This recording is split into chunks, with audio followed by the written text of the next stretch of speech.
Y'all, I tried to get so hype for this first episode of 2018, but I'm in a very mellow space and I'm just gonna honor that, especially since I'm gonna be talking this whole month about the link between deschooling and self-care. So I think in this moment, one of the things that I'm deschooling from is needing to appear a certain way. You know, it's the 1st of January. It's 2018. I'm supposed to be like, turn up. Okay. Turn up if you'd like. Gratitude to my newest patrons. Where y'all at? Let's see.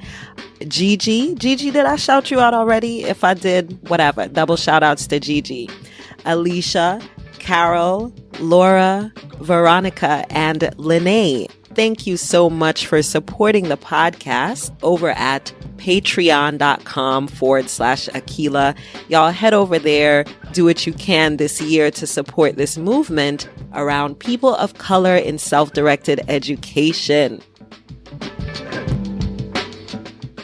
So if you follow me on the interwebs, Instagram, Facebook, Twitter, I've been talking about since January 1, the deschooling release party. We are releasing the details about what deschooling looks like for us and how we loop in our self-care into the mix.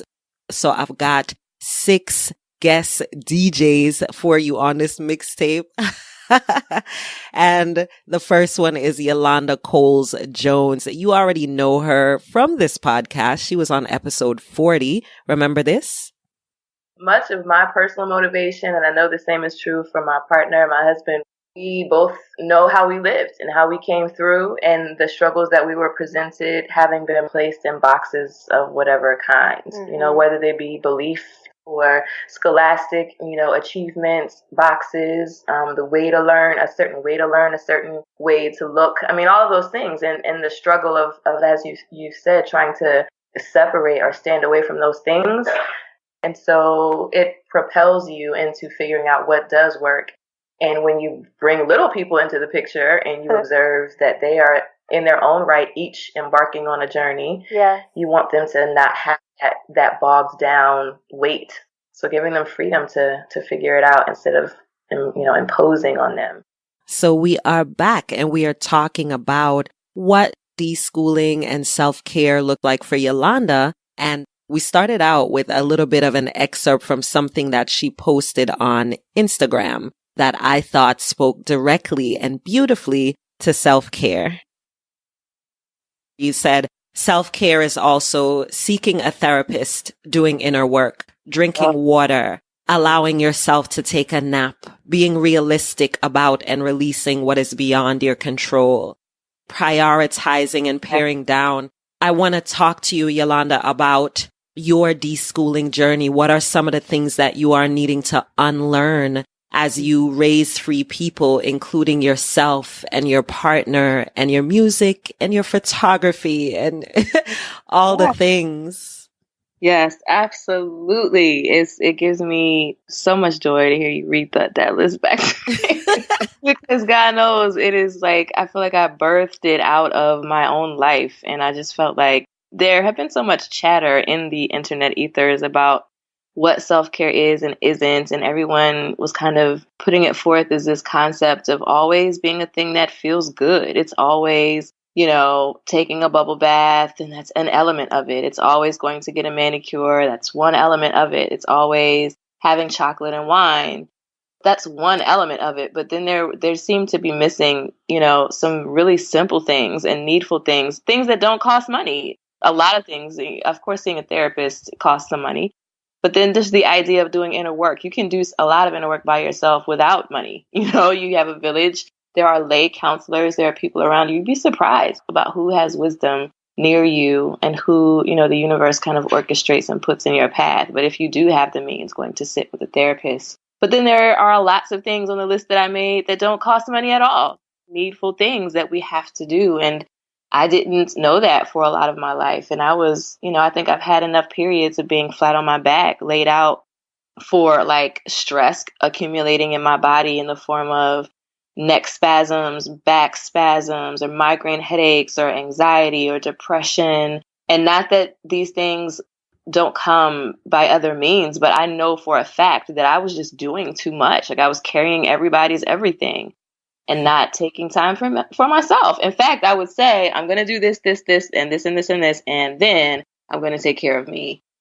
I would have all the elder women in my ear, my auntie and my mom, and even my dad saying, you need to take care of you first. You need to take care of you first. And it just didn't register for a really long time. Mm-hmm. Did not register. And then finally, I don't even remember when it was, but it just hit me that this is absolutely true. And I could see a marked difference when I carved out the time to take care of myself first. And then I could go and take care of everyone else. I could feel there was a marked difference in the way that I felt. And that was an indicator to me that, like I wrote it on a Post-it and it's on my mirror right now. It says, I take expressly or measurably is what it says. I'm not there right now to read it, but I think it says, I take measurably better care of everyone else once I've taken really good care of me. That is true. I mean, it's just absolutely true. And so does that always mean that I go and I spend a full day to myself and I can read a book and I can, do all the things that one would imagine that you could do if you didn't have children or if you didn't have this person to take care of or this work thing that you need to do? I may not always have that full day, but there are little things that I can do to bring care to myself, to restore me so that I'm not entirely depleted, running around at the mercy of everybody else's needs. Yeah. Yeah. And I love that you said so that you're not depleted, because we are groomed to work towards that point of depletion and also judged by our capacity to endure. A part of what is so revolutionary about self-care, as much as we hear that terminology touted, is that it allows you to remember yourself. And the reason that I tie it into deschooling is because for me, that's what that journey has been. When we took our daughters out of public education and said, if education is really about an enriching of oneself and an ownership of oneself, then we can't simulate that environment for them, or we can't even show them that environment in themselves. We can live it and we can be really present as it shows up for them. We could be better witnesses and figure out how to support them as we, that sort of thing.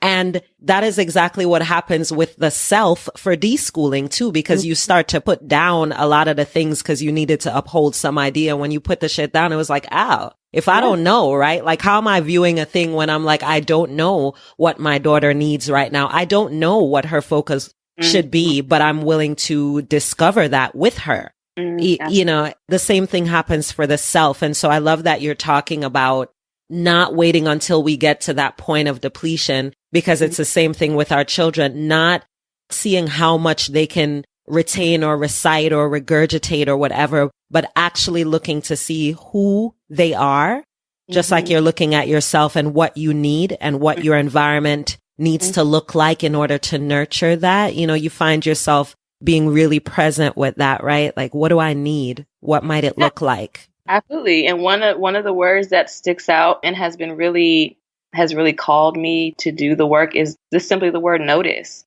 Just notice. Even if you find yourself depleted and you can't prevent, not that you can't, but you didn't pay attention until you noticed that you were depleted, then really give attention to what you're seeing and noticing and what is coming to your awareness. Just like with our children, we can't always see what's happening, while it's happening. It's like there's this precipitated moment where it's brought clear and then you stop and notice.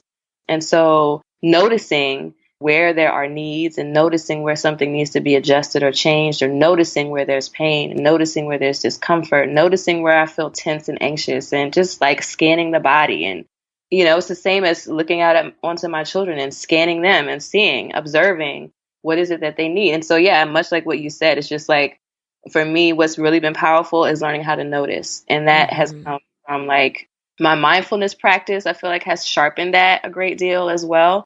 Just being, right here in the moment. And right here could mean here inside my body. It could mean here inside my home. It could mean here in this space where my children are orbiting around me. It could mean in this car with this traffic. It could mean at work with my client, whatever it is.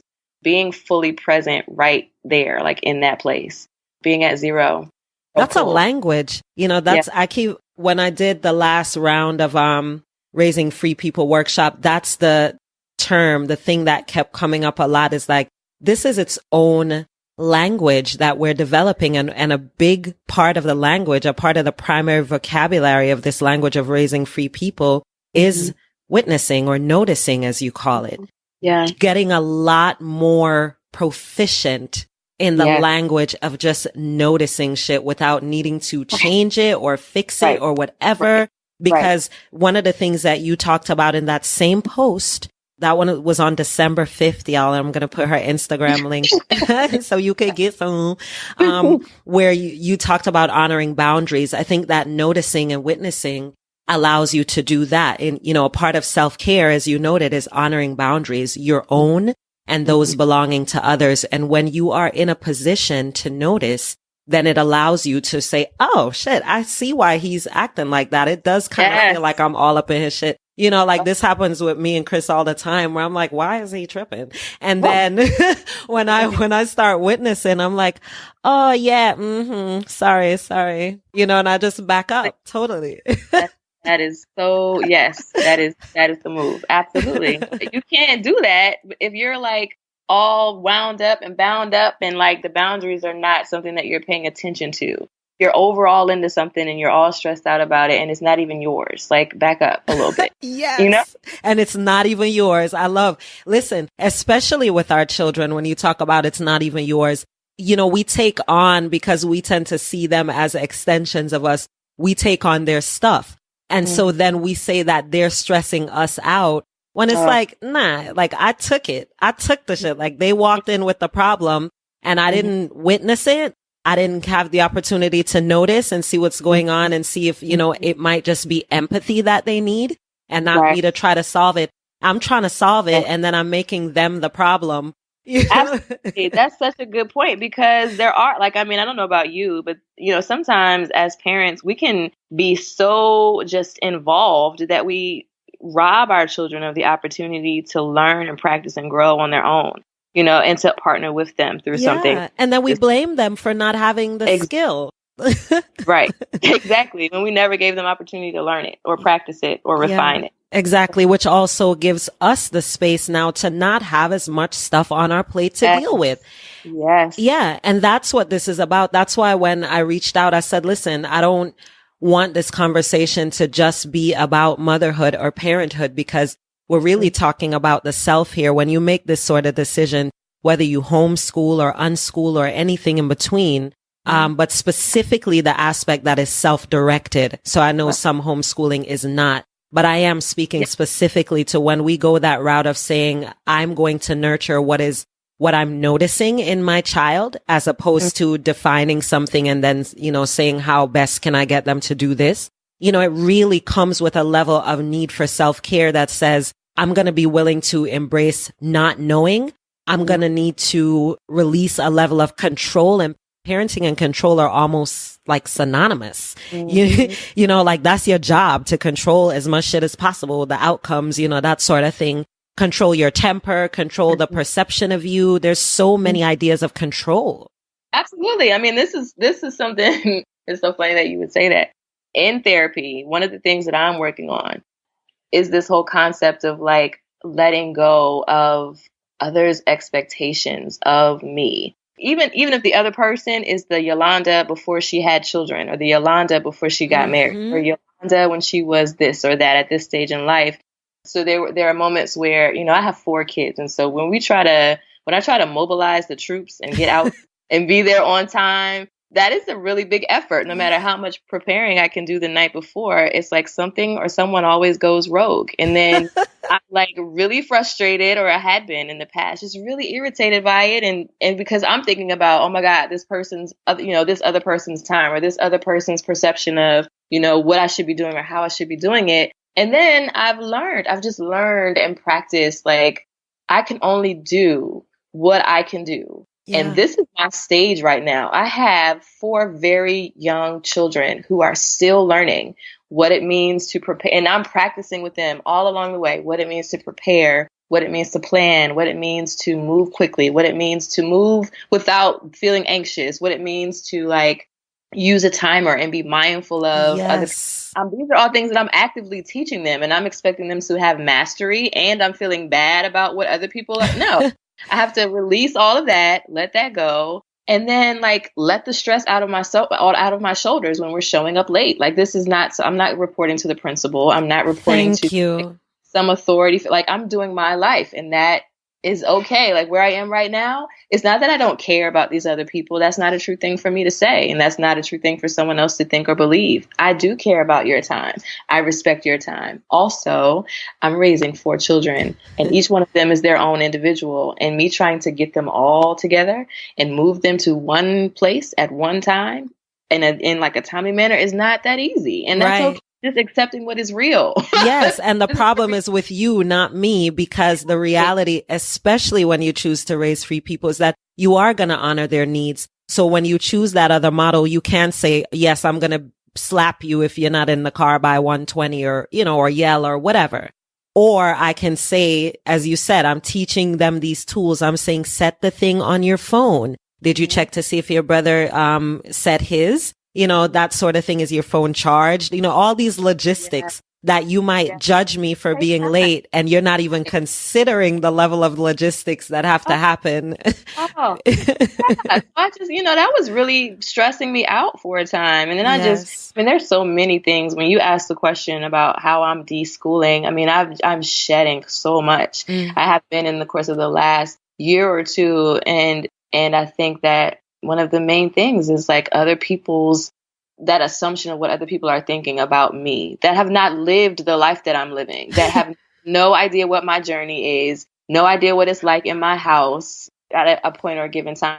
And that is the freedom. That is the release in the shoulders. And that is the space that you create in the breath that you take right there. Like you make space for you and you just rest in it. And then people have no choice but to adjust, and also to realize like it's a growth opportunity for that other person, because they get to, oh my gosh, I can do it this way, or I can do it that way. Like it's growth opportunities for all. Right. Win. Yeah. See, this is so wonderful. I really deeply appreciate that. And that is it. That's the rhythm of Yolanda. That's why Yolanda Coles-Jones needed to be here, because when you, witness or notice the ways that she shares, whether it is, again, just in the form of a beautiful little song, or her dancing outside the club because they finally played reggae and she was going to get her wine in. Oh my God. That was like one of my faves. So, you're going to get to see all of that. And in all of that, what I really value is that as a woman who is connected to the idea of raising free people and self-directed education, I think you're just such a beautiful example of just being like, this is my reality. I'm not trying to put myself out here as any guru. I'm really just sharing what the journey looks like for me and my gifts within it. Those gifts also happen to include, my 4 peoples and my partner and, all these different things. So I think it's encouraging for others of us who choose to live out loud and learn out loud, and the realities of self-care that come with making that kind of choice. Absolutely. Because you have to take good care. You just have to. And I've personally learned that when you don't, and, for whatever reason you don't, either you just don't know how, or you don't feel like it's possible, or no one has ever really like walked you through it, which is another reason why I'm talking about it, because I hate the thought of knowing friends, whether they are, wherever they are in the world, or knowing people are existing and they just don't know, and they're in misery like I was. And I could just speak up, and that might help somebody, because I feel like I have a responsibility to my journey to share it with all the other beings that are the same as me. Like I just believe we're all connected. That's my own, that gets into like spirituality and all these things. And I don't want to get too deep, but I just really feel like we're all connected. And if I share my story in an honest way, that someone will be able to take something away from it that will help them along in their journey. And then we all progress as a result. Collectively. Absolutely. Oh, collectively at that. I want to make sure we get in how that's showing up for you right now, literally. So you sing. You are also a photographer. You do work in your community. Tell us a little bit about the ways that your connectedness to self and love and flexibility and mindfulness, how are they showing up in your life right now? What are you doing? Yeah. So I'm being invited to a lot of different things, and I'm not seeking, which is also a thing that has been astonishing to me. I keep finding myself saying the universe just amazes me. Really, because I'm not seeking out any of these invitations, but I've been invited to sit at tables and to be on podcasts and to display my artwork in galleries and to sing at this place and that. I mean, literally things are coming to me. Yes. And I'm grateful for the opportunity to just be myself and then have that it's almost this magnetic sort of thing that brings people who are looking for the very thing that's in you, brings them to you to explore spaces and to be seen even more, which it can be intimidating, which also brings with it this need to, kind of center, come on back to zero. Exactly. Remember myself. How do I ground myself? Yes. Yes. So, I have my own grounding practices, and I believe that everyone's will be different, but the goal is to just find your way back home wherever you are, to just be able to know that you can always go home, and it's not a physical place. Yeah. It's a feeling. Because you set a boundary, and that is helping to preserve what's there, and it's helping you to stay in contact with it, because those energies can pull you. And that's the other thing, being able to know the boundary. And you can usually sense it in your body. Like when you are arriving at something and it's like, it's not time. You're not deciding to, someone is pushing you to your boundary versus you deciding to go toward it in a time that you decide. You can feel it and you can sense it, and it's not right. And so you have control. You have to always be able to notice and practice noticing, so you can decide for you, okay, now is the time for me to steal away and get back to zero, get back home. I need to go home for a second. Yeah. Exactly. And be able to do it. This is not a request. This is, I'm telling you what's happening at the moment. I'm going to make an executive decision. And this is You are listening to episode 59 of Fear of the Free Child podcast with Akilah S. Richards. The show notes page for today's episode is akilahsrichards.com/59. Episode 59. You can connect with Yolanda, get details about her blog, her social media pages, and just all her genuine Black girl joy. So since we're talking about self-care, I have on my blog, thereallifejoneses.com, there are at least 3 very specific posts that are in recent months about people having this assumption that I do a whole lot of things, and that that I've achieved mastery over all of them, and that I run like some sort of ship where everything is sparkling clean and never a foul odor anywhere. I just talk about like how I don't do it all. Like, this question of, oh my God, how do you do it all? And then answering no, it's simply, I don't do it all. There are things that I just don't do. There are things that I'm not excellent at, and there are things that I outsource. And so I talk about those things. So there are blog entries that really go into, just being real and understanding what limits are and understanding what it means to take care of yourself. There at thereallifejoneses.com. So there are lots of ebooks in the work around that also. Great. And healing circles. So I'm calling them healing circles, but really just opportunities to sit and chat with people who are interested in learning more about grounding practices, and developing their own. Because, I can say what I do, but it's really up to the person to decide what makes them feel most at home and within their own self.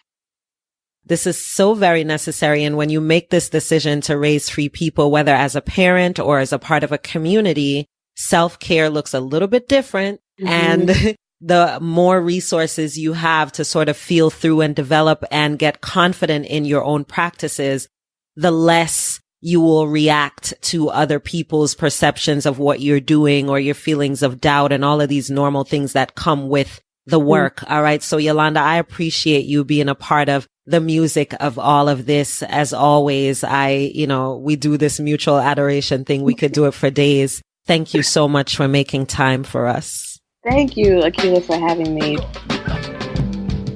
Thanks for listening to Fear of the Free Child podcast. Like the show? Then show your love or give your feedback at akilahsrichards.com.